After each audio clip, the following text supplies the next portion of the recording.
ऐसा सिद्ध हो रहा है कि एक कुलीन स्त्री है, अतः विश्वास करने योग्य है।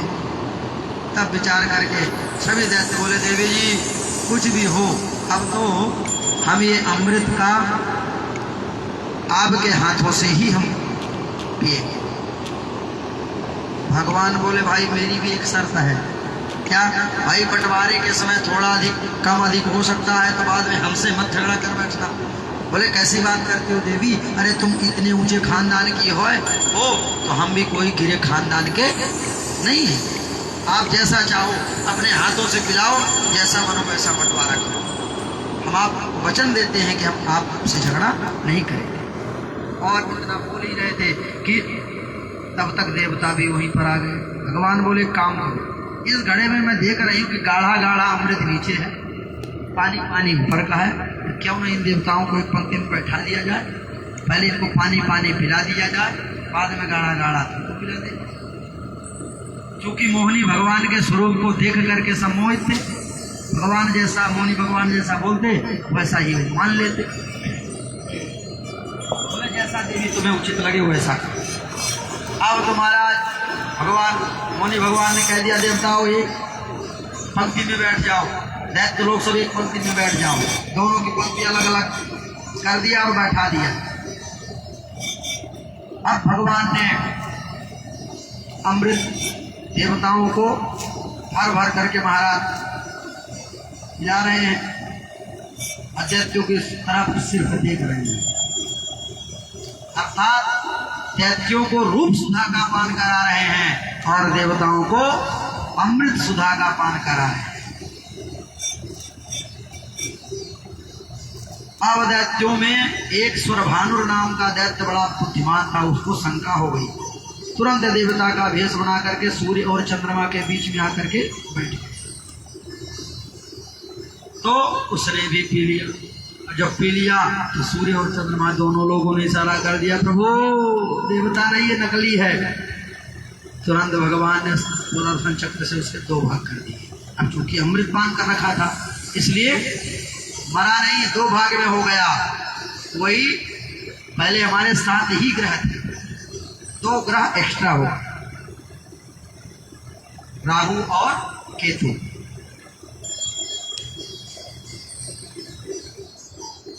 और भगवान वहीं पर अंतर्धान हो गए। अब दैत्यों को होश आया, भैया वह देवी जी कहाँ चली गई। अब देवी जी का तो कहीं अता पता नहीं। देवता सब डकारे ले रहे, पेट पर हाथ घुमा रहे हैं। दैत्यों को लगा कि हमें लगता है हमारे साथ धोखा हुआ, परंतु वह धोखा देने वाली कौन थी पता लगाओ। एक बोला, मुझे तो लगता है वो थी नहीं, वो था। वो थी नहीं, था जरूर। वह धोखेबाज बहरूपिया विष्णु ही होगा। दैत्यों ने कहा, उसी ने हमको ठगा है, हम इन देवताओं को छोड़ेंगे नहीं, ये धोखेबाज है। सब दैत्य टूट पड़े और उसी समय भयंकर देवासुर संग्राम छिड़ गया कि तत्र दैवासुरो नाम रणः परमो दारुणः। श्री सुखदेव जी कहते हैं, परीक्षित देवता सब अमृत पान कर चुके थे, अतः बलशाली थे, इसलिए सारे दैत्यों को चुन चुन करके समाप्त कर दिया। दैत्यराज बलि भी मारे गए, स्वर्ग पर देवताओं का पुनः आधिपत्य हो गया। परंतु शुक्राचार्य जी महाराज ने मृत संजीवनी विद्या के द्वारा सबको जीवित कर दिया। अब तो बलि ने कहा, महाराज अब तो मर ही गए थे गुरुदेव भगवान, अब तो मर ही चुके थे, ये तो आपने बहुत बड़ी कृपा की जो हमें जीवित कर दिया। लेकिन आप ये बताओ कि इनसे देवताओं से बदला कैसे लिया। बोले, काम करो, हर व्यक्ति की मेरे पास काट है, परंतु विष्णु की कोई काट नहीं, उसकी काट एक ही है। क्या? संत और ब्राह्मण, इन दो को तुम लंबी चौड़ी दंडवत मारो तो विष्णु भी कुछ नहीं कर पाएगा, क्योंकि संत महात्मा और ब्राह्मण इन दो लोगों को यदि तुम पूजा कर लो, इन दोनों लोगों की शरणागति स्वीकार कर लो, फिर तो महाराज पूरा संसार तुम्हारे शरणागति हो जाएगा। अब तो महाराज जहाँ भी कोई संत महात्मा दिखे, जो कोई भी ब्राह्मण दिखे, लंबी चौड़ी दंडवत सभी ब्राह्मण संत महंत महाराज प्रसन्न हो गए और बोले बताओ बलि हमसे वरदान मांगो, क्या चाहते हो? बोले कुछ नहीं महाराज, बस आप सभी संत ब्राह्मणों का आशीर्वाद मुझे मिलता रहे बस। बोले नहीं। सभी ब्राह्मणों ने प्रसन्न होकर के एक तेजो में अपने अपने तेज से एक तेजो में दिव्य रथ का निर्माण कर दिया और प्रदान कर दिया बलि को, क्योंकि ब्राह्मण भक्ति स्वीकार कर लिया।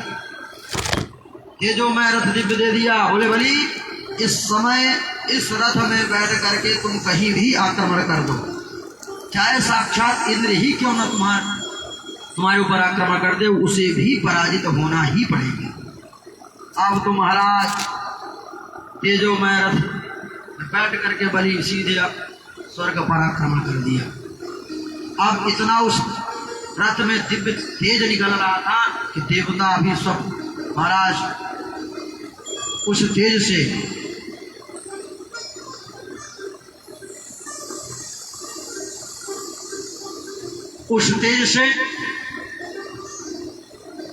महाराज चकाचौंध, इतना बड़ा तेज। अब तो महाराज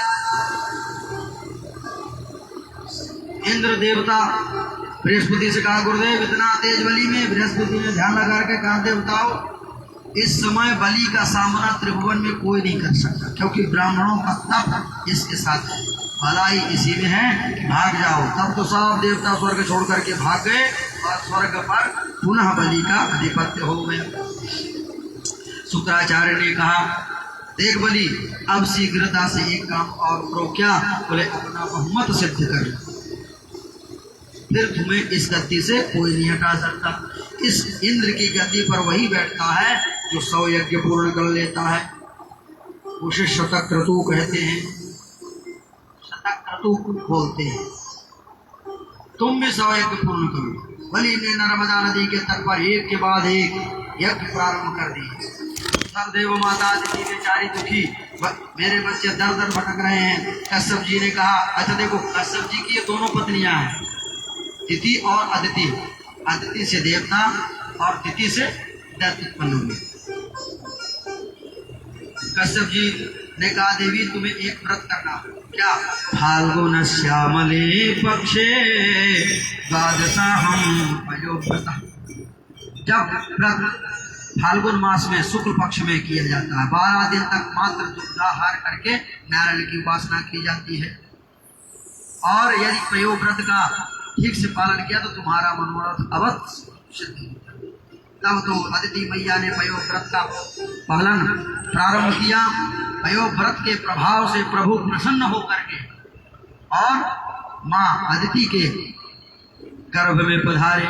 कालांतर में भाद्रपद शुक्ल पक्ष द्वादशी के दिन अभिजित मुहूर्त ठीक दोपहर को 12 बजे गर्भ से वामन भगवान का प्रादुर्भाव हुआ। बोले वामन भगवान की कि तम बटुम वामनम दृष्टा मोदमाना महर्षयः कर्माणि कारयामासो पुरस्कृत्य प्रजापति। भगवान मात्र वामन अंगुल के पटुक वामन रूप को जो देखे वही मुक्त हो जाए। देवताओं में आनंद का पारावार नहीं।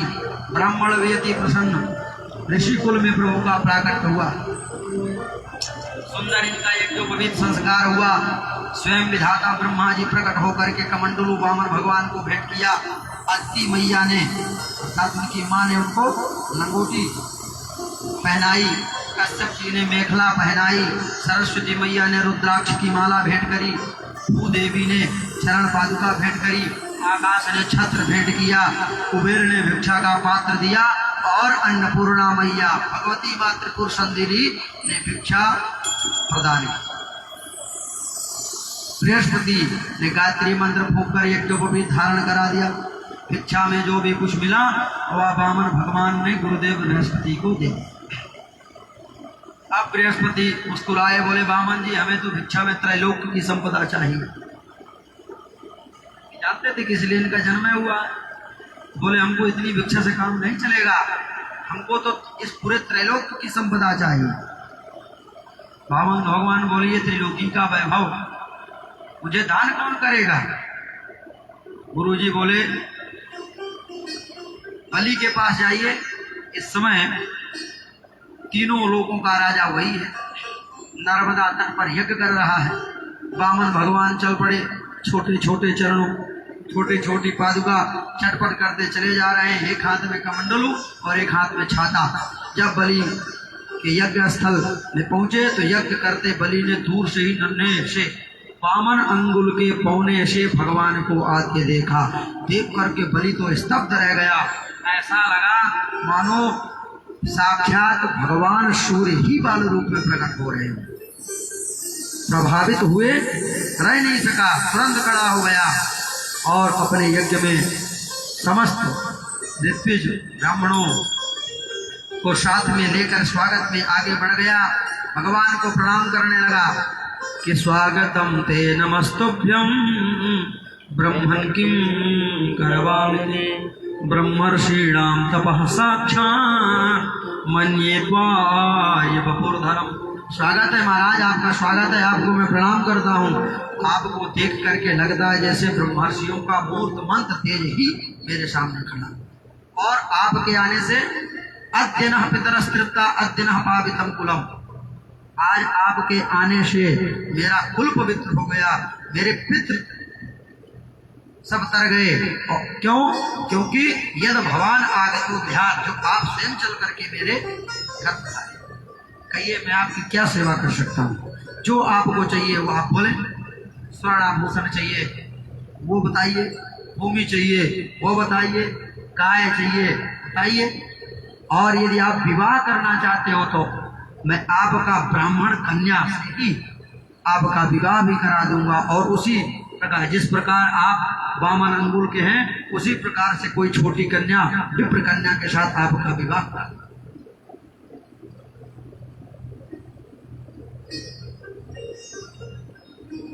वामन भगवान पहले तो मुस्कुराए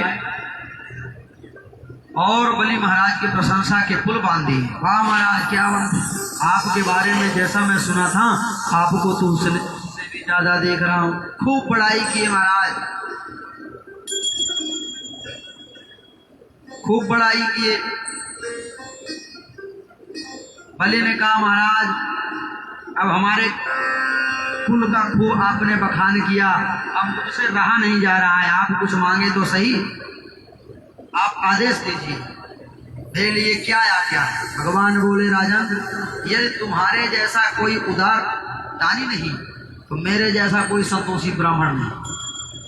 अपने राम को कुछ नहीं चाहिए, पर मैं जानता हूं कि तुम दिए बिना मानने वाले नहीं, इसलिए राजन पदानि त्रीणि दैत्यान्द्र अशम्यतानि पदा मम, आप तो मात्र मेरे चरणों से, पैरों से 3 चरण भूमि नाप करके दे दो, बस संतोषी ब्राह्मण इतने में प्रसन्न हो जाएगा। बलि अट्टहास करके बोला, अरे ब्राह्मण आपने कैसे कैसे बातें बनाई कि मेरा मन ही मोह लिया, हमारे पूर्वजों की इतनी लंबी चौड़ी महिमा गाई और मांगने के नाम पर बच्चों जैसी बात। अहो ब्राह्मण दायादा वाचस्ते वृद्ध संपदाः त्वं बालो बाल स्मृति स्वार्थम प्रत्युपधोयते। आप बातें तो बुढ़ों जैसी करते हैं पर मांगते समय आपने बिल्कुल बच्चों जैसी बुद्धि होती है, उस प्रकार से आपने हमसे मांग लिया। अरे बलि के सामने जिसने एक बार भी मांग लिया फिर कभी मांगना नहीं पड़ा, इसलिए अभी भी मैं कहता हूं अभी भी कुछ नहीं बिगड़ा है, आप फिर से कुछ मांग लो। भगवान बोले देखो असंतोषी ब्राह्मण का पतन हो जाता है, जब हमारा इतने धन से ही निर्वाह हो जाएगा तो अनावश्यक दान लेकर के हम क्या करेंगे? मालूम है दान लेने से ब्रह्म तेज क्षीण होता है, इसलिए जितने में निर्वाह हो सके उतना ही लेना चाहिए।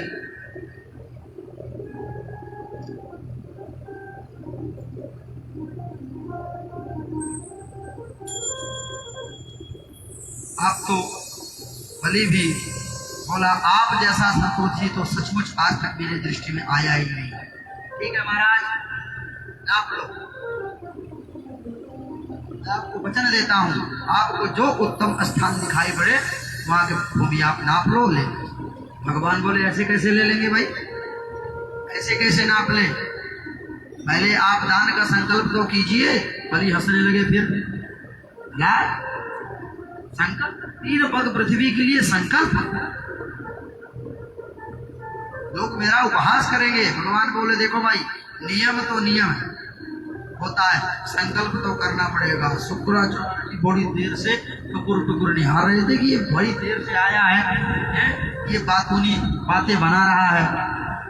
ध्यान लगा करके देखा तो महाराज वह बटुक बामन जो है साक्षात यज्ञ नारायण विराट पुरुष का दर्शन हो रहा है शुक्राचार्य जी को। अब जैसे ही महाराज संकल्प लेने की बात आई, तुरंत जाकर के बलि ने जल का पात्र हाथ में उठाया ही था कि शुक्राचार्य ने जाकर के हाथ पकड़ लिया। आज बलि सावधान, बताइए कौन है?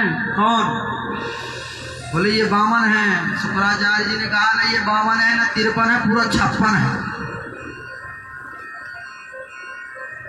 अर्थात बोले ऐस वैरोचने साक्षात भगवान विष्णुरव्यय कश्यपा अजतेर जातो देवानाम कार्य साधका।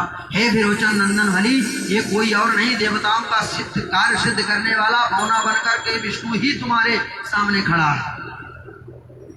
इस समय कश्यप जी के द्वारा अदिति के गर्भ से बौना बनकर के प्रकट हुआ है। इसकी बातों में मत आना।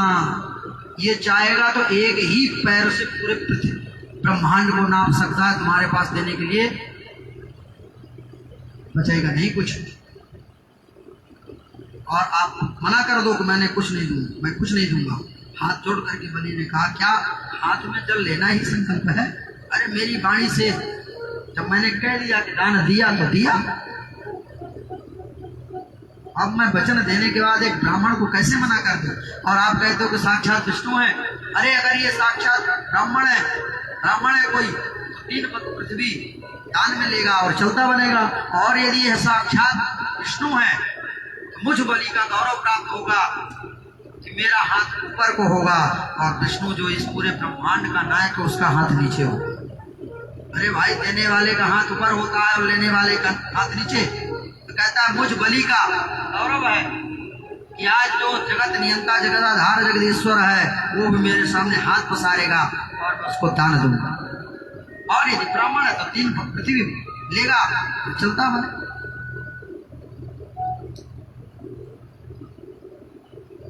शुक्राचार्य जी की आंखें टेढ़ी हो गई। है बलि, मैंने तुम्हें पहले सावधान किया था, मेरी आज्ञा के अनुसार चलता रहेगा तो ठीक रहेगा, और आज तो बनी बनाई बात पर पानी फेरना चाहता है।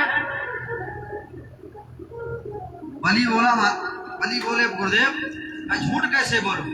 शुक्राचार्य जी ने कहा कुछ स्थान ऐसे भी होते हैं जहां झूठ बोल देना चाहिए कि स्त्रीषु नर्म विवाहे चा मृत्यर्थे प्राण संकटे गो ब्राह्मणार्थे हिंसायां प्राणृतम जुगुप्सितम। अपनी पत्नी से कोई गहरी बात हो उसको छुपा देने पर, बात को टालने पर दोष नहीं लगता। नर्म हास परिहास में, मित्र आपस में हास परिहास में कोई झूठ भी बोल दे तो दोष नहीं लगता है।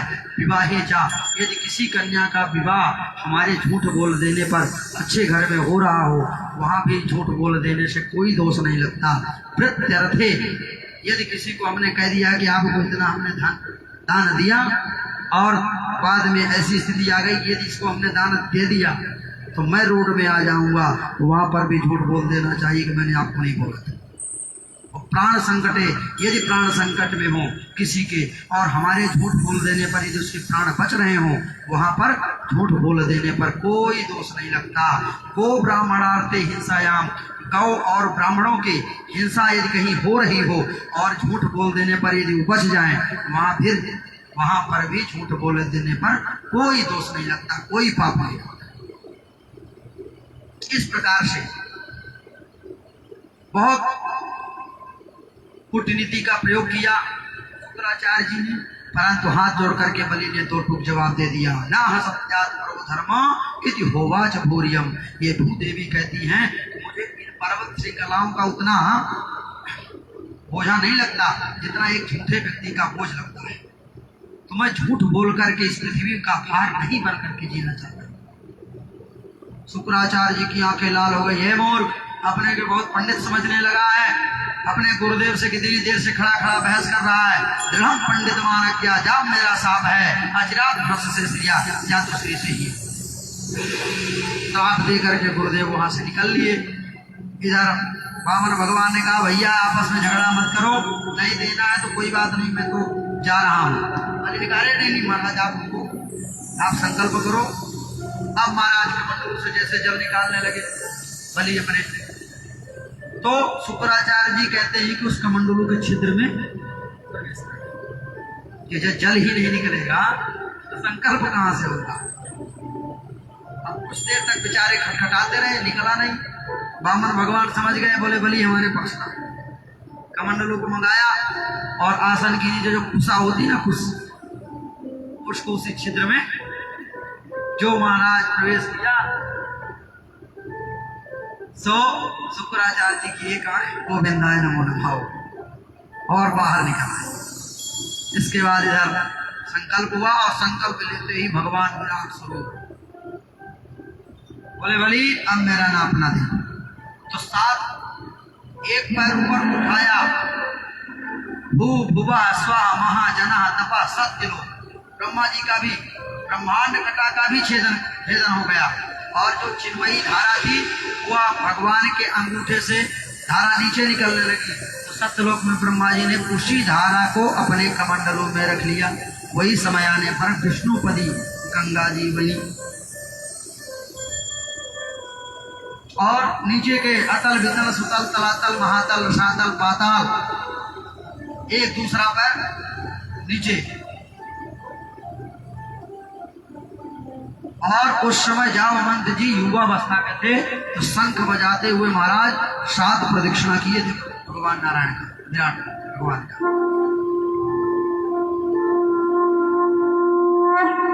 अब तो बलि की बोलती बंद हो गई। भगवान ने गरुड़ को प्रकट करके आदेश दे दिया,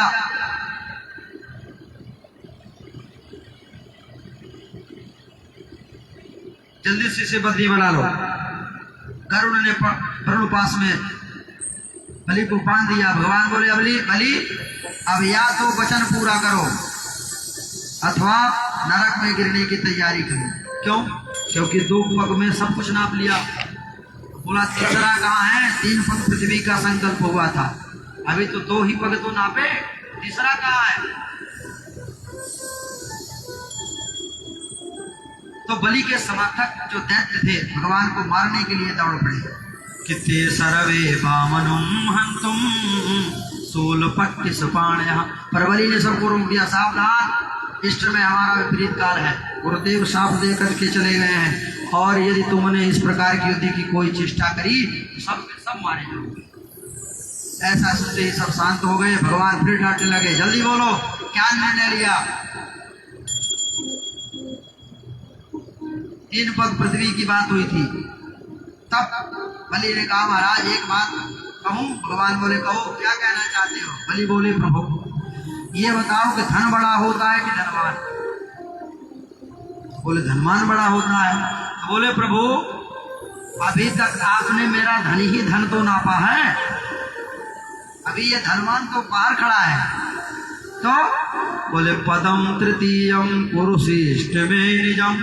बोले अब इसलिए मुझ पर कृपा करके तीसरा चरण मेरे माथे पर रख दीजिए, रख करके मुझ दाता को भी स्वीकार कर दीजिए।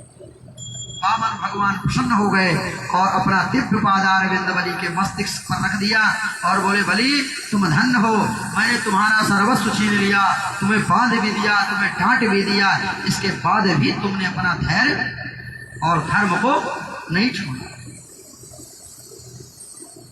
बलि ने कहा सरकार मुझे पद छिन जाने का तनिक भी कोई कष्ट नहीं, मुझे आपने जो बांध दिया इस पास बंधन का भी कोई भय नहीं, बस एक बात को डरता हूं, मुझे केवल भय लगता है असाधु बात से, मैं केवल असाधु बात से डरता हूं।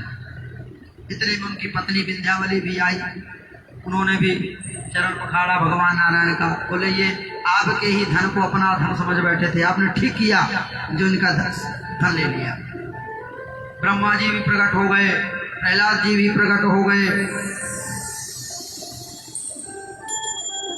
प्रहलाद उनके बाबा भी प्रकट हो गए महाराज, बलि के पिता विरोचन और विरोचन के पिता प्रहलाद।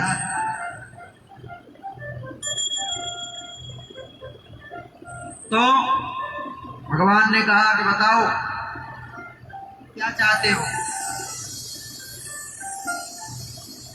बोले अभी तो आप स्वर्ग छोड़ करके सुतल लोक में जाओ, अपने बाबा सहित अपने जितने भी असुर कुल हैं सब लोग सुतल लोक में जाओ। स्वर्ग से भी स्वर्ग की तरह ही वहाँ भोग सामग्री है, वहां पर जाकर के तुम रहो। अंतिम में वैवस्वत मनवंतर में तुम इंद्र के पद पर बैठोगे। इस समय वैवस्वत मनवंतर ही चल रहा है। इस समय जो इंद्र पद पर है वो बलि महाराज ही। संकल्प पढ़ते हैं ना आचार्य जी, क्या बोलते हैं? वैवस्वत मनवंतरे अष्टाविंशति, 28वां युग चल रहा है। 72 युग बताए थे, 28वां। हमारे यहाँ हमारे पूज्य सतगुरुदेव भगवान के यहाँ जितने भी आपको मिलेंगे सब महाराज शास्त्रीय विधि के अनुसार चलने वाले, शास्त्रीय विधि के अनुसार कर्मकांड कराने वाले। इसलिए मेरे गुरुदेव भगवान ज़्यादा से ज़्यादा यज्ञ के लिए प्रेरित करते हैं। कल जैसा कि महाराज जी ने भी बताया था, देखो जो ये धुआं निकलता है ये प्रकृति को शुद्ध करता, पवित्र करता है। हमारे अंदर कोई भी किसी प्रकार की कोई बीमारी उत्पन्न नहीं होती। अरे तो संत महात्मा है, उन्हें क्या, वो तो जंगल में रहने वाले, उन्हें क्या जरूरत है सब करने की। लेकिन नहीं, जो संत होगा वो दुनिया के लिए करता है कि सब लोग प्रसन्न रहें। और यज्ञ भी जन कल्याणार्थ होता है, किसी व्यक्ति विशेष के लिए नहीं हो रहा है, जन कल्याणार्थ यज्ञ हो रहा है। तो उसमें आप सभी लोग भी बढ़ चढ़ करके सभी लोग हिस्सा लिया करें, कहीं भी हुआ करें। तो बोले कुछ वरदान तुम मांग लो। बोले प्रभु वरदान क्या मांगो, मुझे तो ये आपकी बाकी झांकी जो स्वरूप था वामन का, यही मुझे बहुत अच्छा लग रहा है। मतलब क्या, मतलब प्रभु हमारी इच्छा तो यही थी कि सुतल लोक में जब भी हम बाहर अंदर जाएं तो आपका ही दर्शन हो। अच्छा, अर्थात मैं तुम्हारे चौकीदार बन जाए। बोले प्रभु मैंने ये सब कब कहा, हमने तो हमारी जो इच्छा थी हमने प्रकट कर दिया। भगवान ने कहा कि ठीक है जाओ, तुम सुतल लोक में जिस भी दरवाजे से निकलोगे जाते समय और प्रवेश करते समय हमारा ही दर्शन करोगे। कि नित्यम दृष्टासि मां तत्र गदा पाणिम् अवस्थितम् सदा सन्निहितं वीरं तत्र मां द्रक्ष्यते भवान्। जाओ, मेरा आशीर्वाद है, जब भी तुम बाहर निकलोगे अंदर जाओगे तो हमारा ही दर्शन करोगे। देखो भाव यदि हमारे अंदर है तो हमारे भाव के आगे भगवान को भी झुकना पड़ता है। कि भाव के बस में है भगवान, भाव के बस में है भगवान, भाव बिना सब साधन झूठो, भाव बिना सब साधन झूठो, बिरथा सकल विधान। भाव के बस में है भगवान, और भाव नहीं तो निधि बन मधुबन, भाव नहीं तो निधि बन मधुबन, लागत सब वीरान। और भाव हो ये तो वीरानों में दिखत सुंदर श्याम। भाव के बस में है भगवान, भाव नहीं तो हर मंदिर में, और भाव नहीं तो हर मंदिर में दिखत बस पाषाण। और भाव हो ये तो पाषाणों में प्रकट होत भगवान। भाव के बस में है भगवान। भाव यदि नहीं है तो मंदिर में सिर्फ हमें वो पत्थर की मूर्ति दिखाई दी, और यदि भाव है तो भगवान में। तो भाव के वश में है भगवान, भाव नहीं तो सब साधन झूठो वृथा सकल विधान। भाव के वश में है भगवान। महाराज इस प्रकार से उनको सुतल लोक भेज दिया, और सत्यव्रत मनु राजा थे। उस युग में भगवान ने मत्स्य अवतार ग्रहण किया, और प्रलयंकारी प्रभंजन को बचाने के लिए, ऋषियों को बचाने, सप्त ऋषियों को बचाने के लिए, जड़ और औषधियों को बचाने के लिए सत्यव्रत मनु जो राजा थे को मत्स्य के रूप में अवतार लिया भगवान ने। उनके सींग पर नाव को बांध दिया गया, उसी में बैठ करके प्रवचन किए, और उसी प्रवचन को मनुस्मृति वही सत्यव्रत मनु राजा ने ही लिखा। बोलिए मत्स्य भगवान की जय। अब हम सभी लोग नवम स्कंद में प्रवेश करेंगे, जिसमें आधे 24 अध्याय होते हैं। 12 अध्याय सूर्यवंश का वर्णन, और अंतिम के 12 अध्याय चंद्रवंश का वर्णन। तो सूर्यवंश में कौन आए? भगवान श्री राम। और चंद्रवंश में कौन आए? भगवान श्री कृष्ण।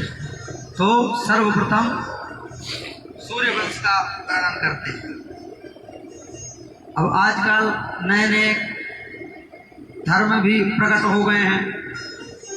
कोई कहते हैं कि भगवान श्री कृष्ण 16 कला से पूर्ण है, और कोई राम को कहते हैं कि ये 12 कला से ही। पता नहीं उन लोगों को क्या मूर्खता है, भगवान जाने। अरे भगवान श्री राम चतुर्विवाह अवतार में उन्होंने प्रकट भय जन्म लिया। पूर्ण ब्रह्म वो भी है, पूर्ण ब्रह्म ये भी है।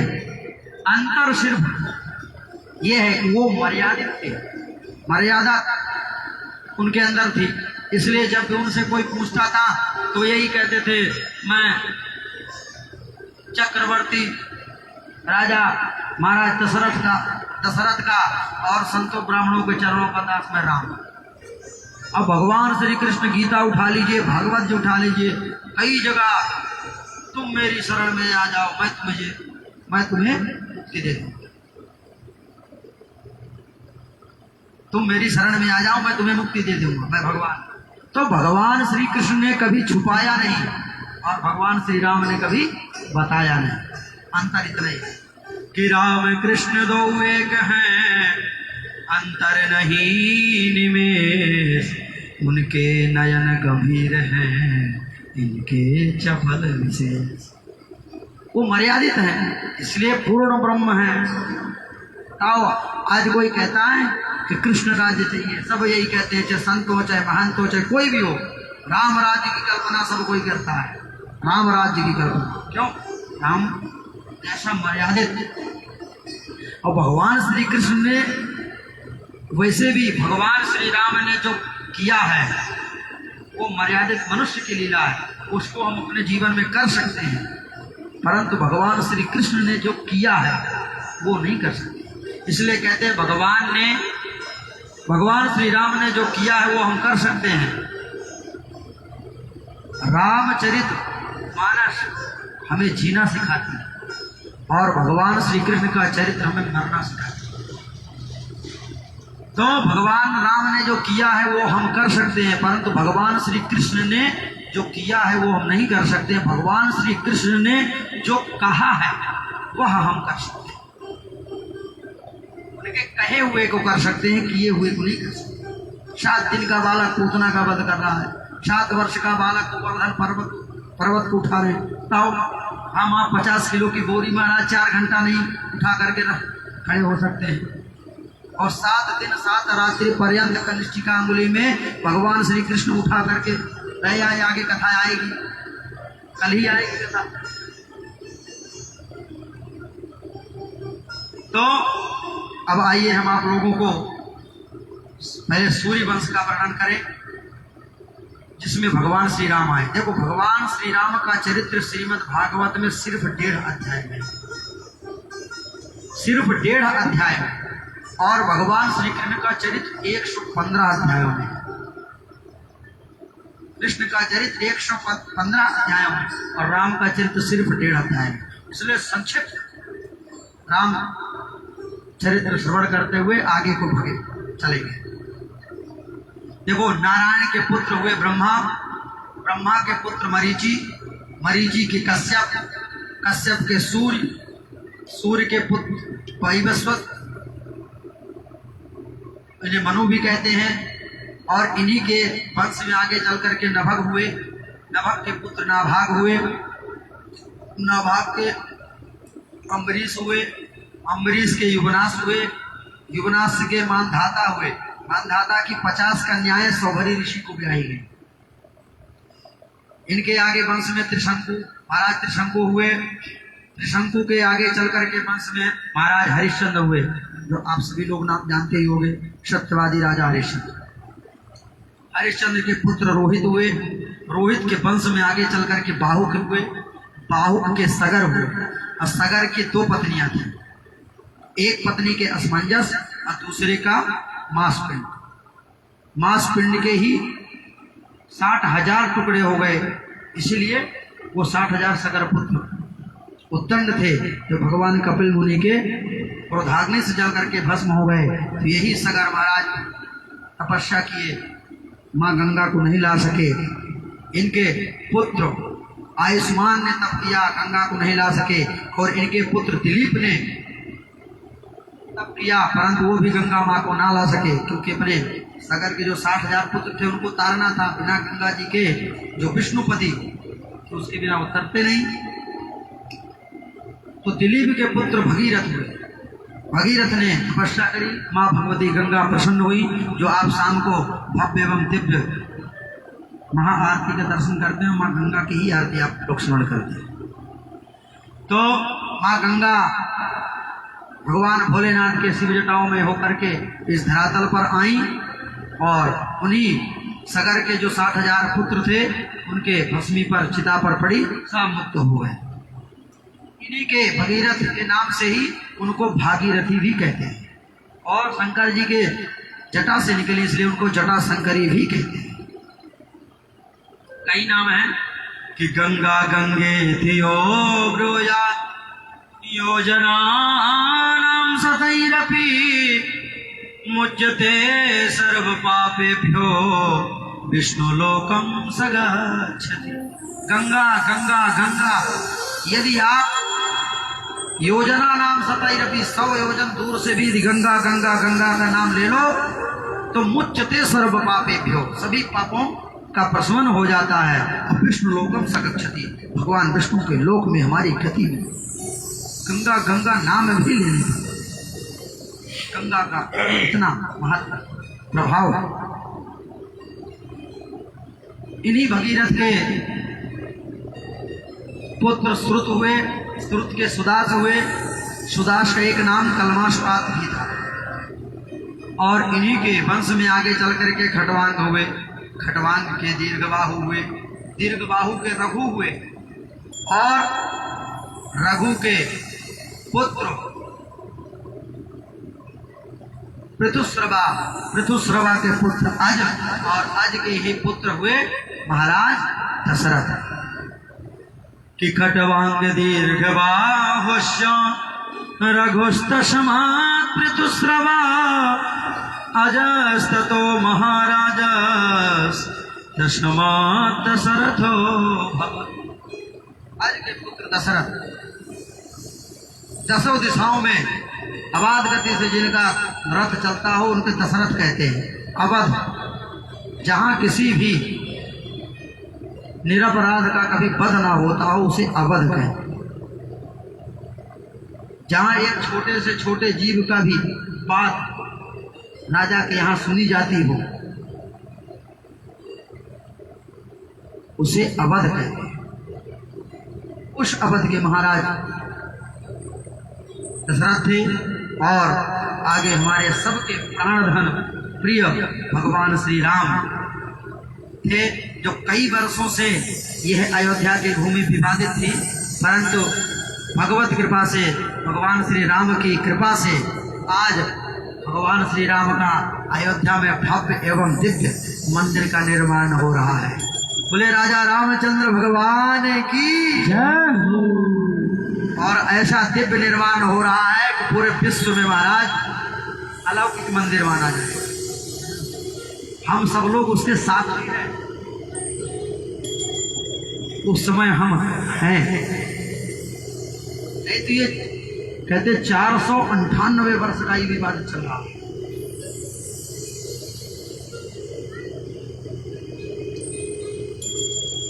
तो अब महाराज दशरथ के कोई पुत्र नहीं था, तो बड़े दुखी मन थे क्योंकि चौथा पद आ गया था। एक दिन अपने गुरुदेव वशिष्ठ जी के पास गए, बोले प्रभु हे गुरुदेव, क्या मेरे जीवन में अंधेरा ही रहा आएगा? क्यों? बोले जब मैं पितरों की ओर देखता हूँ वो भी आंसू बहाते हैं कि अब तुम्हारे बाद कोई मुझे जल देने वाला नहीं, तर्पण करने वाला नहीं।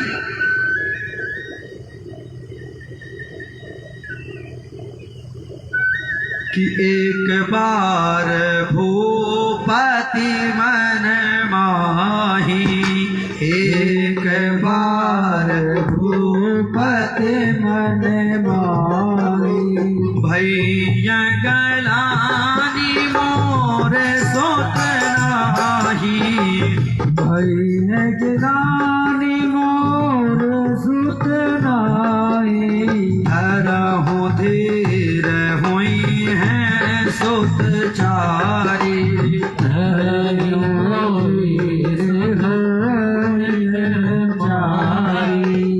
भुवन विदित भगत बलहारी, भुवन विदित बलहारी, एक बार भूपति मन माही, एक बार भूपति मन माही। क्या मेरे घर में मेरे बाद क्या तर्पण करने वाला भी नहीं होगा? क्या सूर्य वंश का मैं अंतिम राजा कहलाऊंगा? वशिष्ठ जी ने कहा नहीं, ब्रह्मा जी ने मुझसे बताया था कि तुम्हारे एक नहीं चार पुत्र हुई हैं सुतचारी, एक नहीं चार पुत्र होंगे और स्वयं भगवान नारायण ही तुम्हारे घर में उत्पन्न होंगे, तभी तो मैंने पुरोहिती कर्म स्वीकार किया था, अन्यथा कोई अच्छा कर्म तो नहीं। परंतु भगवान यदि आएंगे तो उससे पहले हमको भी तो कर्म करना चाहिए। बोले आदेश करो गुरुदेव। बोले पुत्रेष्टि यज्ञ करवाओ। तो बोले प्रभु आप ही करवाइए। बोले नहीं नहीं, आप श्रृंगी ऋषि के पास जाना पड़ेगा, वो पुत्रेष्टि यज्ञ कराने में बहुत ही निपुण है। फिर तो महाराज दशरथ गए और श्रृंगी ऋषि को बुलाए। श्रृंगी ही ऋषि वशिष्ठ बुलावा और यज्ञ हुआ।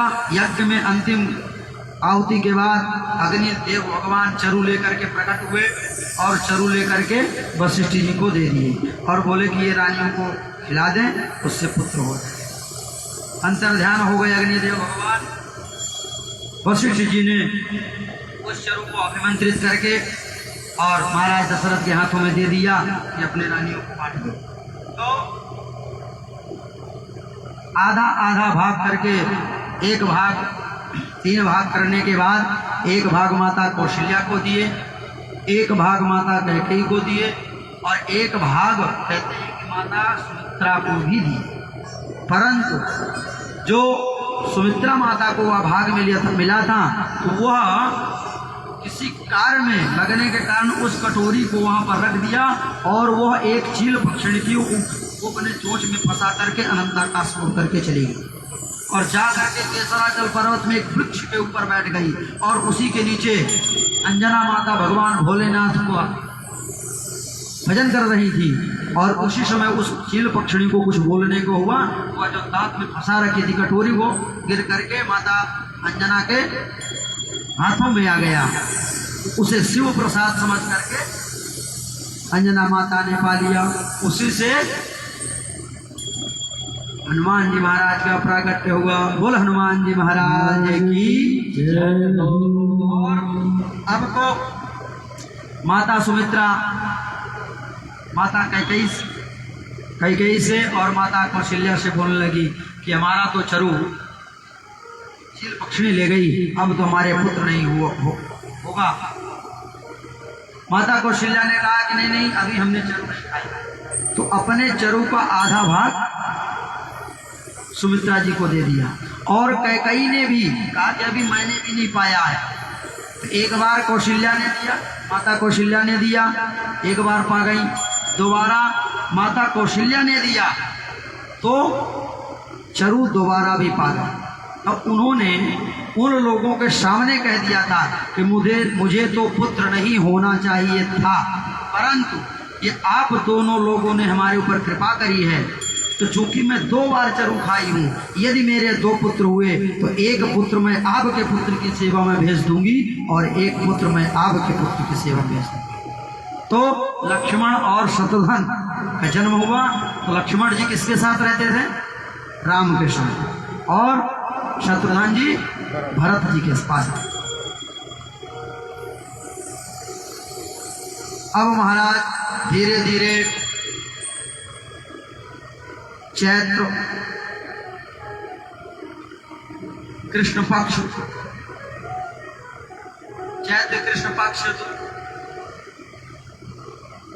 का समय आया।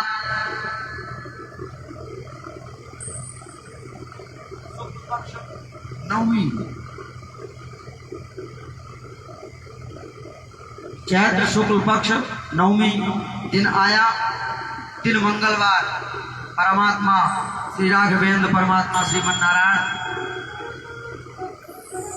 राम बनकर के पधारे और विष्णु स्वयं कैकेयी पुत्र भरत बनकर के पधारे। विश्व भरण पोषण कर जोई, जो विश्व का भरण पोषण कौन करता है? विष्णु ही तो करते हैं।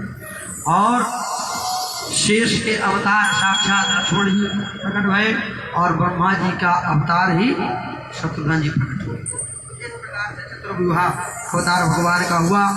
अब देखो चारों तरफ से महल बंद है कि सशंख चक्रम सकरीट कुंडलम शपेत वस्त्रम सरसीरुहेक्षणम शहार वक्षल स्थल कौस्तुभस्त्रियम नमामि विष्णुं शिरसा चतुर्भुजम। शंख चक्र गदा पद्मधारी श्रीमन्नारायण माता कौशल्या के भवन में प्रकट हुए। 4 भुजा हैं। मैया ने उनका दर्शन किया तो चारों तरफ से महल बंद, इसलिए बोलते हैं कौशल्या हितकारी। उनकी सारी पोल पट्टी माता कौशल्या ही जानती, बाकी कोई नहीं जानता। राम जी बोले माता आपने और आपके पति देव ने बड़ी तपस्या करी नैमिष में, और मैंने पूछा तो आपने कहा था कि चाहूं तुम्हें समान सुत प्रभु सन करम दुराव, आपके समान पुत्र चाहता हूं। तो मैं आपका पुत्र बन करके आ गया। मैया बोली कि वो तो बराबर है, परंतु आप तो पुत्र नहीं पूरे पिताजी बन करके आए हो।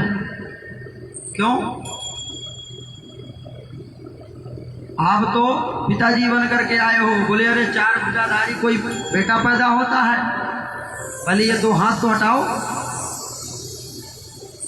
भगवान ने कहा कि जहां मैं जाता हूं तो ऐसे ही जाता हूं, मैं आपको माँ बोल दूं और आप मुझे पुत्र बोल दो। बोले नहीं ये मर्यादित है, इसलिए यहाँ आपको थोड़ा मर्यादा दिखानी पड़ेगी। ठीक है माता जी। 2 हाथ हटा दिए। बोले माता जी अब तो मैं आपका पुत्र बन गया। बोले अच्छा 20 फुट का कोई बेटा होता है? छोटे तो बनो, कीजिए शिशु लीला, छोटे तो बनो। भगवान ने कहा माता जी आप बहुत परेशान करती है, छोटे हो गए। अब बोले आप तो दरवाजा खोलो, बाहर लोग भीड़ लगी हुई है हमको हमारा दर्शन करने के लिए। अरे बोले कपड़े तो उतारे हो, अरे बालक जब जन्म लेता है तो नंगा ही जन्म लेता है, वस्त्र पहन करके दुशाला ओढ़ करके थोड़ी जन्म लेता है। बोले माता जी आप बहुत परेशान करती, कभी कहती हैं 2 हाथ हटा दो, कभी कहती छोटे हो जाओ, और जब छोटे हो गए तो कह रहे वस्त्र ही उतारो।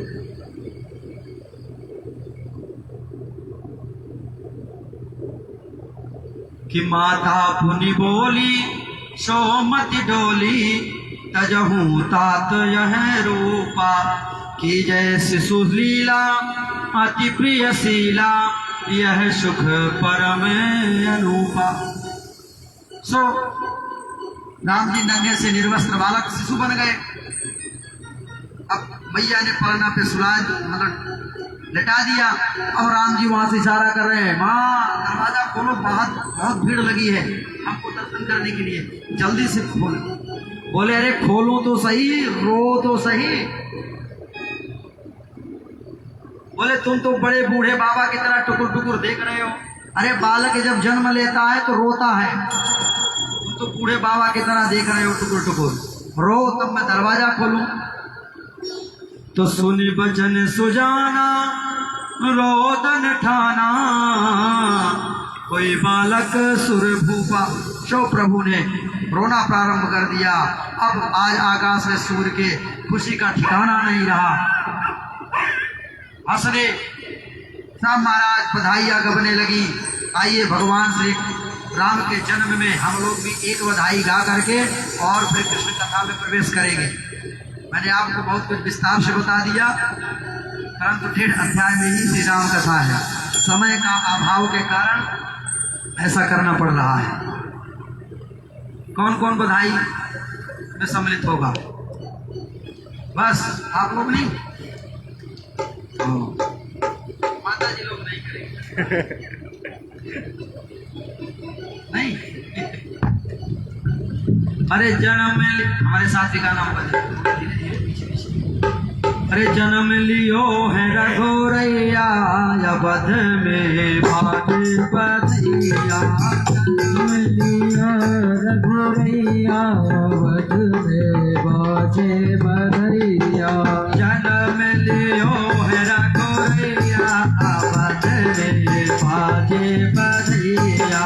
जन्म लियो रघुरैया, बध में बाजे बधैया। बाजे बधैया बाजे सहनैया, बाजे बधैया बाजे सहनैया। बाजे बधैया बाजे सहनैया। बाजे बधैया बाजे सहनैया। जन्म लियो है रघुरैया, बध में बाजे बधैया। जन्म लियो रघुरैया, बध में बाजे बधैया। राजा दशरथ घर लाला जायो, राजा दशरथ घर लाला जायो। राजा दशरथ घर लाला जायो। राजा दशरथ घर लाला जायो। लाला जायो गोपाला जायो। लाला जायो लाला जायो। नाम धरो है रघुरैया, बध में बाजे बधैया। नाम रखो रघुरैया, बध में बाजे बधैया।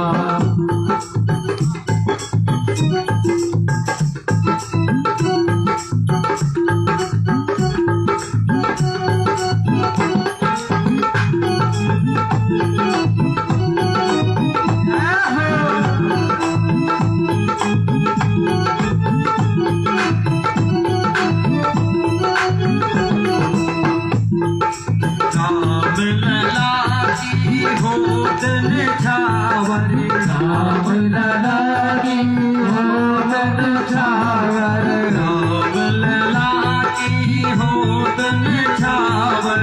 राम लला की होत निछावर।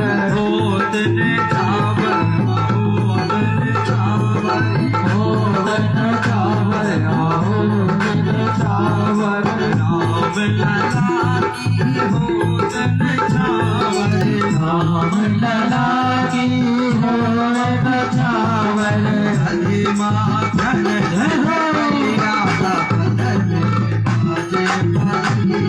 जन्म लियो रघुरैया वन में बाजे बधैया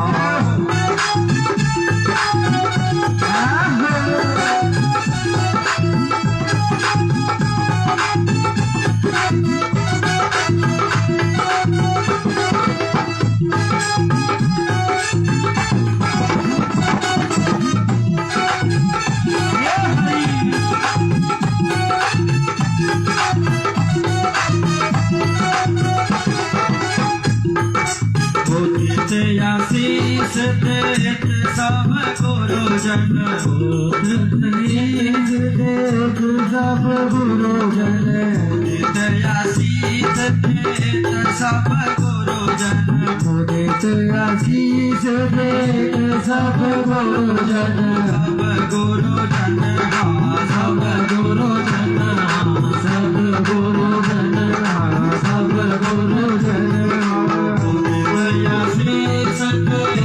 सब गुरुजन आशीष देत सब गुरुजन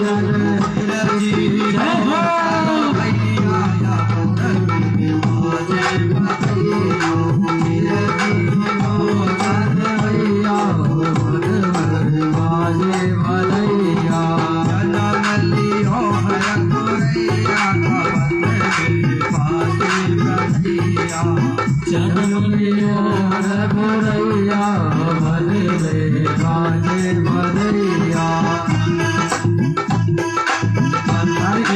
जन गिरजावली गावे वंदे गिरजन आवत गावे वंदे जन गिरजावली गावे वंदे जन गिरजावत गावे गावली गावे गावत गावे गावत गावे गावत गावे वंदे जन गिरजावली गावे वंदे गिरजन गावत गावे फूल बरसाव जय होया वन में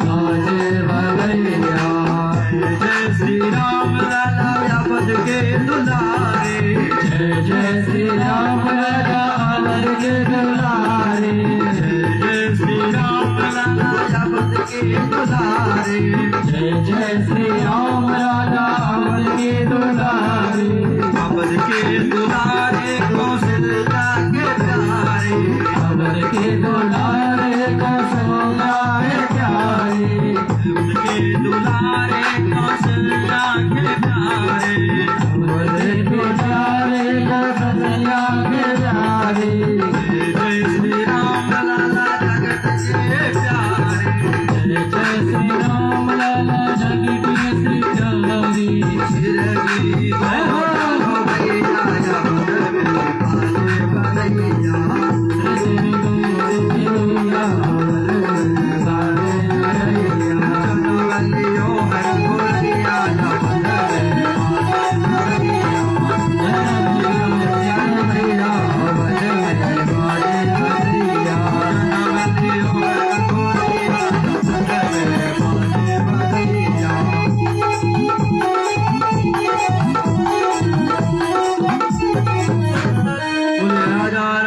भगवान की जय हो। बोले अयोध्या धाम की जय हो। इस प्रकार से चतुर्विवाह अवतार में भगवान श्री राघवेंद्र सरकार पधारे राम लक्ष्मण भरत और शत्रुघ्न के रूप में, और गुरु गृह पढ़न गए रघुराई। आगे चल करके बड़े हुए गुरु के घर पढ़ने के लिए गए। वहाँ से आए तो विश्वामित्र जी लेकर के चले गए। वहाँ ताड़का का प्रभु ने कल्याण किया, और वहाँ से फिर महाराज जनक जी के यहाँ गए। आपको सब कथा पता है आगे कि धनुष्या का हुआ, सीता जी को लेकर के आए। फिर उसके बाद राजगद्दी होने को हुआ तो महाराज उनको वनवास हो गया। वहाँ जाकर के रावण का वध कर दिया और सीता जी को लेकर के आ गए फिर से अयोध्या धाम में। इधर महाराज उनके भी पुत्र हुए लव और कुश। इनको महाराज उत्तर कौशल और दक्षिण कौशल करके अलग अलग राजा बना दिया। शत्रुघ्न जी ने मधुपुरी बसा लिया जो आज मथुरा है। और तक्षशिला जो आज आपका कहते हैं कि जो जम्मू कश्मीर का आगे की जो भूमि है ये हमारी उस समय की तक्षशिला है, अफगानिस्तान वगैरह जो भी। और आचार्य चाणक्य जी के भी पुस्तक में मिलता है कि तक्षशिला वही थी, क्योंकि गुरुकुल वहाँ ही चलता था मुख्य। इस प्रकार से भगवान 13,000 वर्षों तक रहे। उसके बाद सभी को लेकर के और परमधाम को चले गए। आइए अब हम लोग चंद्रवंश में प्रवेश करें। नारायण के पुत्र ब्रह्मा, ब्रह्मा के पुत्र अत्रि, अत्रि के पुत्र चंद्रमा, चंद्रमा के पुत्र बुध, बुध के पुरूरवा, पुरूरवा के गाधी, गाधी के विश्वामित्र, विश्वामित्र के नहुष, नहुष के महाराज 6 पुत्र हुए। यति, ययाति, संजाति, आयाति, व्यति और कृति। ययाति का शुक्राचार्य के पुत्र देवयानी के साथ विवाह हुआ। उनके पुत्र पुरु और यदु और तुर्वसु, सर्विष्ठा के द्रुहियु, अनु, पुरु के पुत्र दुष्यंत के भरत हुए, दुष्यंत के भरत हुए, भरत के आगे रंतिदेव हुए। इसी वंश में आगे चल करके पांचाल वंश, पुरु वंश जिसमें कौरव आए, पुरुवंश हुआ, पांचाल वंश जिसमें द्रौपदी का जन्म हुआ। ये सब शाखाएं प्रतिशाखाएं निकलती गई। और इधर पुरु के ज्येष्ठ पुत्र यदु के देवमीढ़ 2 पुत्र हुए, देवमीढ़ और सूरसेन 2 पत्नियों से। और अर्जन्य और पर्जन्य हुए। और इन्हीं अर्जन्य और पर्जन्य के नंद, उपनंद आदि जो पुत्र हुए, जहाँ भगवान श्री कृष्ण गोकुल में रहे या नंदगांव में रहे। और इधर सूरसेन के वसुदेव आदि पुत्र हुए। उस समय सौरी बटेश्वर गांव के राजा थे सूरसेन। कि अथातः श्रूयतां राजन् वंशः सोमस्य पावन यस्मिन्नैलादयो भूपा कीर्तन्ते पुण्यकीर्तयः। महाराज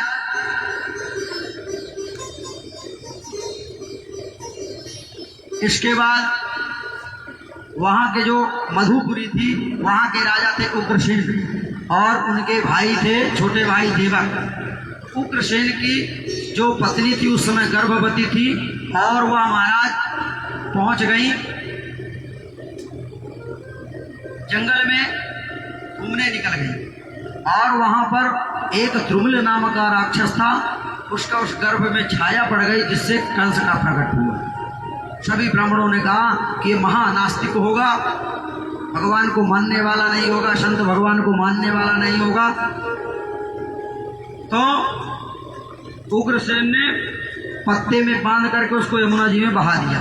तो आगे सौरी बटेश्वर गांव है, तो सूरसेन ने उनको पाले लिया। और नारद जी के बाद जब पता चला तो जाकर के चढ़ाई कर दिया, आकासुर, बकासुर, धेनुकासुर, अरिष्टासुर सबको लेकर के, और पिताजी को जेल में डाल दिया, उग्रसेन को जेल में डाल दिया और अपने चाचा को भी, देवक महाराज को भी डाल दिया। परंतु देवक के जो पुत्री देवकी थी, जो इसकी बहन थी, उसको बहुत मानता था। इधर पृथ्वी में भी महाराज अत्याचार, पापाचार, भ्रष्टाचार खूब चल रहा था। पृथ्वी गौ का रूप धारण करके पहुंची और ब्रह्मा जी के पास बोली कि हमारा कुछ कल्याण करो, अन्यथा हम भी रसातल में चली जाएंगी। बोले 1 मिनट रुक जाओ। ब्रह्मा जी ने तुरंत कनेक्शन लगाया नारायण से, और नारायण ने बात होने के बाद तुरंत अगले ही मिनट आंखें खोल दिया। बोले क्या हुआ? बोले प्रभु से मेरी बात हो गई। प्रभु मथुरा में महाराज वसुदेव के पत्नी धर्म पत्नी देवकी के गर्भ से भगवान का जन्म होगा। तो भगवान का जन्म होगा, इससे पहले भगवान ने कहा कि सब लोग चलो, पूरा परिकर चले, कोई पुत्र बन जाए, कोई सखा बन जाए, कोई मित्र बन जाए, कोई शत्रु बन जाए, सब लोगों को लीलाओं में सहयोग करना है, इसलिए आप लोग भी चलो। इधर देवकी बहुत सामने कभी आती नहीं थी। कंस ने कहा कि देख रहे अपने मंत्री से कहते हैं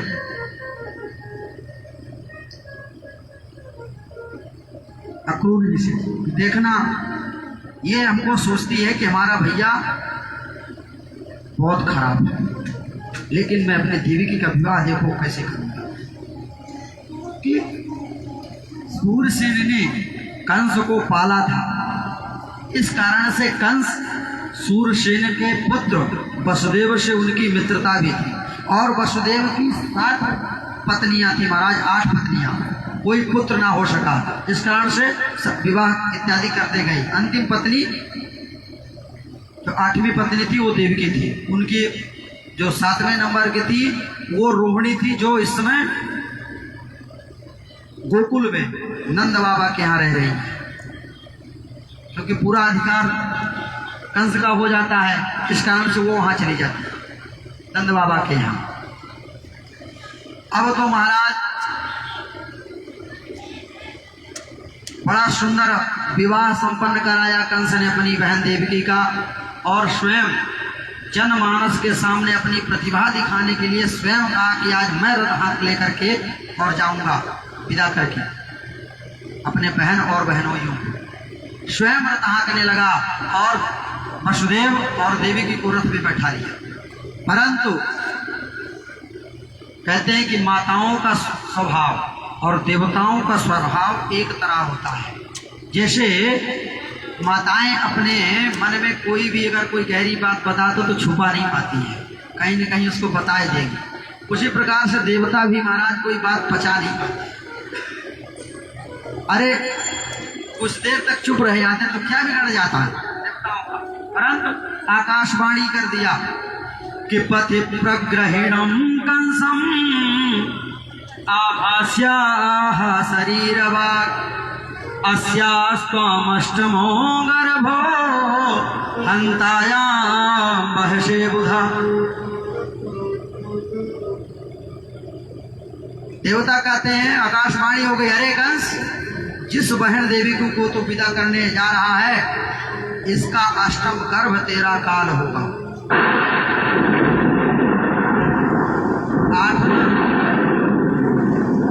8वां बेटा काल होगा या 8वीं बेटी काल होगी, नहीं कहा। अस्यास्त्वम अष्टमो गर्भो अंतायाम बहसे बुधा। 8वां गर्भ, गर्भ का नाम लिया कि 8वां गर्भ इसका काल।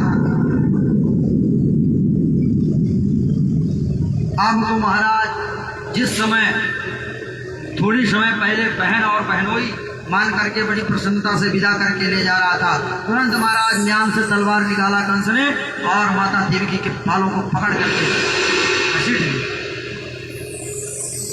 बोले मेरे काल को जन्म देगी। अब वसुदेव जी ने सोचा कि इस समय तो देवकी को बचाना ही सबसे उत्तम कार्य होगा। महाराज कहे आप जैसा अतिरथी वीर बलवान एक स्त्री पर, और वो भी अपनी बहन जो अभी आपने कन्यादान दिया, उसका वध करोगे, कितना बड़ा पाप लगेगा। बोले वसुदेव जी आपने सुना नहीं कि इसका 8वां गर्भ मेरा काल होगा।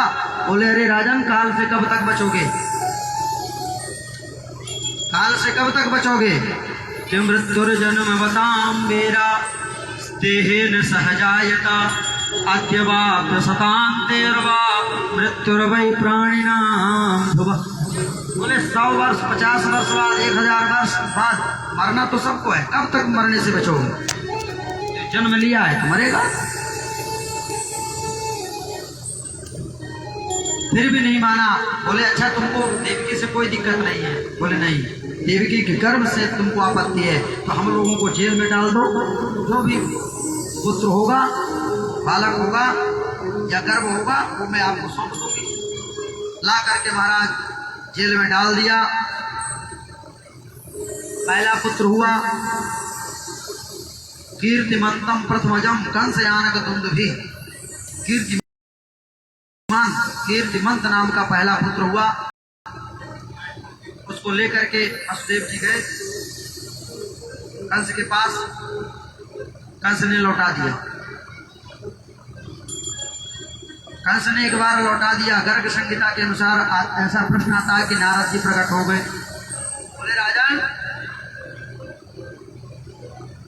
बोले राजन तुमने जो ये 8 लाइनें खींच दिया, बोले बताओ इधर से गिनो, बोले 8वीं ये है। बोले अब इधर से गिनो, बोले 8वीं ये है। दूसरे लाइन से बोले गिनो।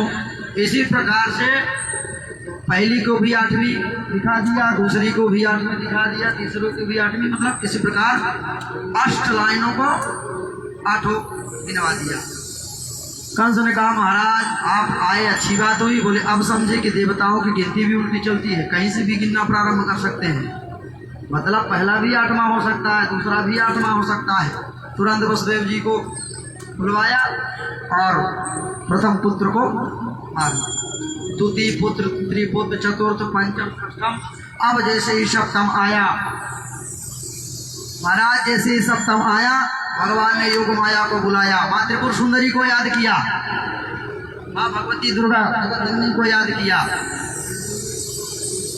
बोले देवी अभी ये जो 7वां गर्भ है ये मेरे भैया मेरे शेष जी आ रहे हैं, आप देवकी के गर्भ से निकाल करके इसको रोहिणी जो इनकी हमारे पिताजी की जो दूसरी पत्नी है वो नंदगांव में है, गोकुल में, वहां जाकर के इस गर्भ से निकाल करके उनके गर्भ में और उसके बाद मैं आऊंगा तो आप कन्या बन करके यशोदा के यहाँ जन्म लेना और उस समय आप पूरा अपने हाथों में कमान रखना, सब लोग सो जाएं, सारी व्यवस्था है। तो उन्होंने कहा कि हम कर तो देंगे लेकिन हमें मिलेगा क्या? योग माया ने कहा, माँ त्रिपुर सुंदरी ने कहा होगा क्या? तो बोले यदि आपने मेरा काम कर दिया ऐसा, बलराम को इस गर्भ से खींच करके उसमें ले गए और आप कन्या बन करके जन्म लिए तो कलयुग में कि नाम थे यानी कुर्वन्ती स्थानानि च नरा भुवि दुर्गेति भद्रकालीति दुर्गा वैष्णवीति च। कलयुग में बहुत तुम्हारा नाम होगा, दुर्गा, भद्रकाली, विजया, वैष्णवी, कात्यायनी, माँ त्रिपुर सुंदरी, विंध्यवासिनी, अनेकों नामों से तुम जानी जाओगी और तुम्हारी पूजा करके जो कोई कुछ भी मांगेगा उसे सोई मिलेगा। भगवान ने नारायण ने कह दिया। अब जो 7वां गर्भ था बलराम जी, उसको माँ देवकी के गर्भ से आकर्षण करके रोहिणी माँ के गर्भ में डाल दिया। बाद में कंस ने पूछा भाई 7वां बालक का क्या हुआ? तो प्रहरियों ने बता दिया कि 8वां बालक को है, आज 8वां गर्भ नष्ट हो गया। कंस ने कहा चलो ठीक है, नहीं तो मारना पड़ता हमें, अच्छा हुआ अपने से ही चला गया। अब महाराज इधर जैसे ही 8वां गर्भ आया, जैसे जैसे समय का गया वैसे वैसे कंस की चिंता बढ़ती चली गई और टलाने के लिए नारद जी और प्रकट हो गए। बोले महाराज 8वां आ रहा है। कंस ने कहा महाराज देवर्षि नारद हमको भी यही डर लग रहा है, मान लो 8वां गर्भ जन्म ले लिया और जन्म लेते ही यदि भगने लगा तो मैं कैसे पहचान पाऊंगा कि 8वां है? तो बोले वो काला काला होगा और घुंघरू वाली अलकों वाला होगा और मुरली वाला होगा, देखने में छोटा पर पेट में 1.5 हाथ का दाढ़ी वाला होगा। इतना डरा गया अगर जल पीता है, अगर अपनी पुतली देख लेता है जल में, गिलास फेंक देता है, आ गया कृष्ण। दाल में काला जीरा छपी हुई दाल में देख लेता है तो दाल फेंक देता, आ गया कृष्ण। इतना ज्यादा चिंतन पड़ गया और चिंतन जितना ज्यादा बढ़ता है उतने जल्दी परमात्मा मिलता है। आज भगवान देवकी के गर्भ में भगवान जब आए तो महाराज बहुत सुंदर देवकी का स्वरूप और बहुत सुंदर लगने लगा। सभी देवता लोग, ब्रह्मा जी लोग, सभी लोग गर्भस्तुति करने आए। आइए हम लोग भी 2 बार गर्भस्तुति करके भगवान श्री कृष्ण का जन्म करेंगे।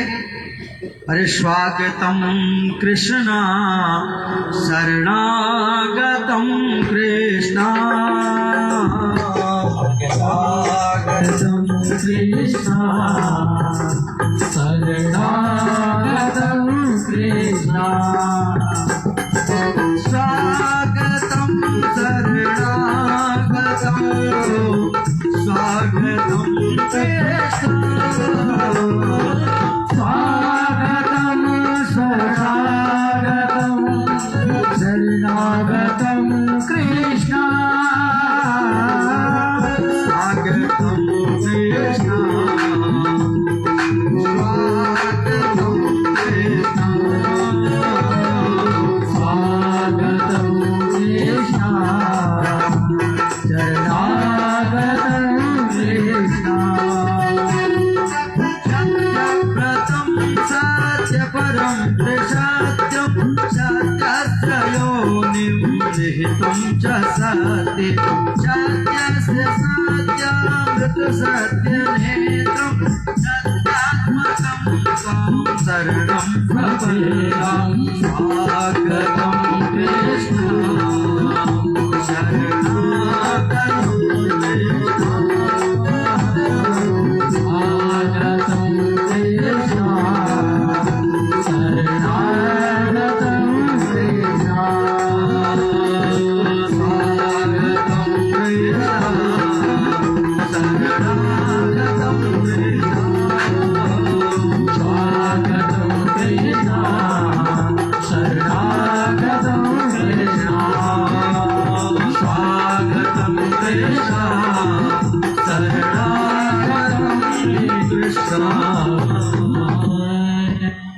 इस प्रकार से सभी देवता देवकी माँ के गर्भस्तुति करके चले गए। इधर महाराज निर्मल जल भाद्रपद का महीना, कृष्ण पक्ष अष्टमी तिथि, दिन बुधवार। अब भगवान ने सोचा कि सबको सुख मिलेगा, क्योंकि यशोदा मैया का मैं स्तनपान करूंगा, देवकी माँ के गर्भ से जन्म लूंगा। परंतु रोहिणी माँ को क्या मिलेगा जिसने इतना बड़ा त्याग किया? इसलिए भगवान ने उस समय रोहिणी नक्षत्र ही चुना। तो भगवान अष्टमी भाद्रपद की कृष्ण पक्ष अष्टमी तिथि बुधवार दिन नक्षत्र रोहिणी रात्रि के ठीक 12 बजे गोविंद ने प्रकट हुए और माता पिता के सामने चतुर्भुज अवतार में प्रकट हो गए और बोले, आपने पूर्व जन्म में तपस्या करी थी, मैं आपका पुत्र बन करके आ गया। अब आप सोचेंगे कि धनुष बाण लेकर के क्यों आया शक्कर गदा? तो बोले मामा जी टाइम ही नहीं लेने देते, इसलिए चक्र और गदा लेकर के आया हूँ कि अगर मामा जी आएंगे तो इनका जो करना है 11 वर्ष बाद में है वो भी कर देंगे। देवकी ने कहा, वसुदेव ने कहा कि नहीं कुछ बाल ले लाएं तो करो प्रभु। तो बोले देखो यदि हम शिशु बन गए तब फिर आपको हमारी रक्षा करनी पड़ेगी। बोले हम कैसे रक्षा करेंगे? बोले हम कैसे रक्षा करेंगे? तो बोले परवाह नहीं, चिंता मत करो, तुम अभी लेकर के हमको चले जाना वहाँ गोकुल, और अभी यशोदा जी के यहाँ एक नन्ही सी बालिका का जन्म हुआ है, उसको लेकर के आ जाओ और उनको वहाँ छोड़ कर के। ठीक है। अब भगवान कि तमद्भुतम बालकमं भुजेक्षणं पीताम्बरं शान्द्रपयोदशौभगम्, इतनी सुंदर भगवान की झांकी। तम अद्भुतम बालकम अम्बुजेक्षणम दृष्टा, देवकी वसुदेव ने उस अद्भुत बालक को देखा। सुंदर सुंदर जिनके नेत्र हैं, शंख जैसी ग्रीवा है, कमल जैसी आंखें हैं, बिंबा फल जैसे उनके ओष्ठ हैं, मोती जैसे जिनके दांत, घुंघराली अलकावली है, बिजली को भी मात देने वाला जिन्होंने पीताम्बर धारण कर रखा है, बड़ी सुंदर करधनी, चतुर्भुजम शंख गदायुधायुधम श्रीवत्स लक्षणम गल कौस्तुभम, श्रीवत्स का चिन्ह है, कस्तुभ मणि धारण किए हुए हैं, शंख चक्र गदा पद्म है, ऐसी सुंदर झांकी। महाराज जब बालक बन गए तो बभूव प्राकृतः शिशु, गोविंद छोटे से शिशु बन गए। सभी मंत्री संतरी प्रेरणादार सब, क्योंकि योग माया ने कमान संभाल रखा है, सब सो रहे हैं। यहाँ तक कि महाराज कंस भी सो रहे हैं। अब महाराज पहले तो यशोदा देवी की मैया ने अपना स्तनपान कराया, उसके बाद वहाँ सूप रखा हुआ था उसमें बैठाया, और जैसे ही आगे को हाथ बढ़ाए वसुदेव जी, हथकड़ियाँ खुल गई, पैर बढ़ाए, हथकड़ियाँ भी खुल, पैर की जो बेड़ियाँ हैं वह भी खुल गई, और जैसे ही आगे को बढ़े प्रथम द्वार का दरवाजा अपने आप खुल गया। तृतीय, द्वितीय, तृतीय, चतुर्थ, पंचम, षष्ठम, इसी प्रकार से जितने भी जेल खाने में 7 दरवाजे थे सब चटाचट खुलते गए, और जितने भी महाराज मंत्री संतरी थे सब गहरी निद्रा में सो गए। महाराज जैसे ही गए थे यमुना जी भी भगवान श्री कृष्ण का दर्शन करने के लिए, स्पर्श करने के लिए ऊपर की ओर बढ़ने लगी। अब ज़्यादा हम भाव नहीं लेंगे क्योंकि समय हमसे ज़्यादा निकल रहा है। तो भगवान ने अपना चरण बढ़ा करके यमुना जी को कह दिया कि आप नीचे जाओ। इस बात पर मैं आपको एक नहीं 7 उदाहरण दे सकता हूँ, परंतु अभाव कम होने के कारण बस इतना जान लीजिए कि भगवान ने चरण का प्रहार करके यमुना जी को कह दिया कि आप नीचे जाओ। और वसुदेव जी गए, यशोदा जी के यहाँ जो नन्ही सी बालिका लेटी हुई थी उसको उठाया और कन्हैया को सुलाया और वापस इधर चले आए। इधर जैसे ही आए, जैसे जैसे आते जा रहे हैं वैसे वैसे अपने आप फिर से दरवाजा लगते चले जा रहे हैं। सब दरवाजा पुनः लग गए। महाराज पेड़ियां अपने आप लग गई, हथकड़ियां अपने आप लग गई, और उस कन्या ने रोना भी प्रारंभ कर दिया। सभी मंत्री संतरी सब जग गए। दौड़े दौड़े कंस आया और देवकी के हाथों से छुड़ाने लगा। देवकी ने कहा भैया ये तो मेरी पुत्री है, मेरे पुत्रों को तो सबको मार दिया, यही तो एक पुत्री है, कम से कम इसको तो छोड़ दो, इसी के आधार पर मैं जी लूंगी। लेकिन उसने अपनी बहन पर नहीं देखते हुए उसने उस बालिका को उठाया और उठा करके महाराज जैसे ही उस पत्थर पर पटकने को किया, उसी समय महाराज वह बालिका उस कंस के मस्तक पर पाद प्रहार करते हुए कि किमया हतया मंदः जातः खलु तवान्तिकृत यत्र क्व वा पूर्व शत्रुर्मा हिंसी कृपणान् वृथा। अरे हत्यारे कंस, मेरे जैसे निरपराध बालकों को मार करके तुम्हें क्या मिला? अरे वास्तव में तुम्हारा जो कृष्ण है उसने तो ब्रजमंडल में जन्म ले लिया है। जय हो, बोले कृष्ण कन्हैया लाल की जय हो। बोला माता जी कौन सी गांव में जन्म लिया है? नाम तो बता जाओ। बोले अत्र पावा 84 कोस ब्रजमंडल में कहीं भी जन्म लिया है। इधर खूब माफी उफी मांगी। अब देखो ये तो मथुरा की बात है। अब आइए हम लोग वृंदावन में चले। अच्छा, ब्रज भाषा किसको किसको समझ में आती है पहले तो ये बताइए। ब्रज भाषा आप लोग समझ लेंगे?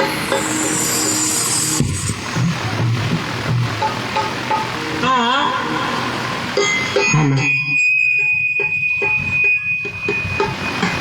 नंद बाबा को जय हो, गोपाल जी की झांकी आ गई। बोलिए बाल कृष्ण लाल की। चलो सब लोग आनंद लो। हाँ है गए नंद के जय हो। आगे जी के डंडा पर हटा करिए। चलिए सभी लोग भगवान श्री कृष्ण के जन्म का आनंद लेंगे।